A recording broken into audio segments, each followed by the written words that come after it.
இதோ நம்ம திருச்செந்தூர் சுப்பிரமணிய சுவாமி கோயிலோட கடற்கரையோரம் வந்துட்டுங்க. இந்த சுவாமியோட கோபுரத்தையும் கடலையும் சேர்ந்த மாதிரி பார்த்தீங்கன்னாலே, இந்த கடல் அலை இருக்கு இல்லையா, அந்த ஓசையிலேயே நம்மளுடைய துன்பம் எல்லாம் அடிச்சுட்டு போயிடுங்க. அந்த அளவுக்கு ஒரு அற்புதமான இடம்னா திருச்செந்தூரோட இந்த கோவிலோட கடற்கரை தாங்க நான் சொல்லுவேன்.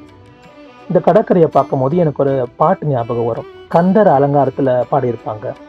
செயல்பட்டழிந்தது செந்தூர் வயற்குழில் தேங்கடம்பின் மால்பட்டழிந்தது பூங்குடியார் மனம், மாமயிலோன் வேல்பட்டழிந்தது வேலையும் சூரனும் வெற்பும் அவன் கால்பட்டழிந்தது இங்கென் தலைமேல் அயன் கையெழுத்தே அப்படின்னு வரும்.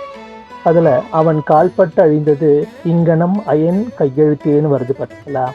பிரம்மன் கையெழுத்து போட்டு அனுப்பிய இந்த வாழ்க்கையில் நம்மளுக்கு இன்பமும் துன்பமும் வந்துட்டு போயிட்டு தாங்க இருக்கும். திமிரா உதாதி அணையா ஜனனம்ன்ற மாதிரி திருப்புகழ்ல குமுறும் கடலை போன்ற இந்த